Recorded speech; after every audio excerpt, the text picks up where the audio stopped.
এই তরকারিটা রান্না করার পরে স্টাফদের ভিতরে রেস্টুরেন্টে পুরা গ্যাঞ্জাম লেগে গেছে। মিনিমাম 2 প্লেট করে ভাত খাইছে এক এক স্টাফে এই তরকারিটা দিয়ে। আর এতটাই বলে সুস্বাদু হয়েছে, আগে কখনো এভাবে বলে খাই না। আমি কিভাবে করে এই তরকারিটা রান্না করেছি আজ আপনাদের সাথে সবকিছু শেয়ার করব।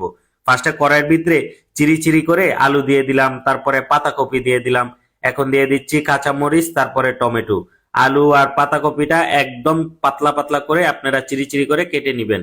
তারপরে বেশি করে পেঁয়াজ কুচি দিয়ে দিলাম, এখন দিয়ে দিলাম আদা রসুন পেস্ট 1 টেবিল চামচের মতো। তারপরে দিয়ে দিলাম স্বাদ অনুযায়ী লবণ। এখন দিয়ে দিব হলুদের গুঁড়া, আমার এখানে 2 টি চামচের মতো হলুদের গুঁড়া দিয়ে দিলাম।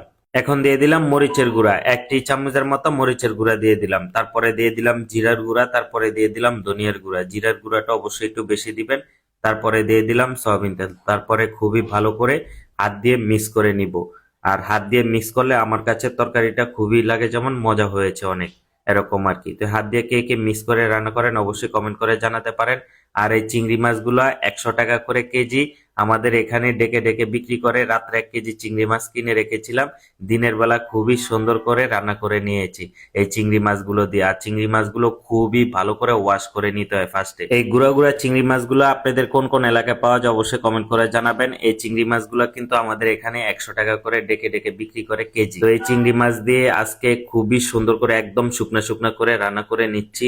আর খেতে ভাই ভীষণ ভীষণ মজা, খুবই লোভনীয়। দেখেন আমি কিন্তু একদম মাখা মাখা করে নিয়েছি। তারপরে লাস্টে বেশি করে ধনিয়া পাতা দিয়ে দিবেন, তারপরে জিরার গুঁড়া দিয়ে দিবেন।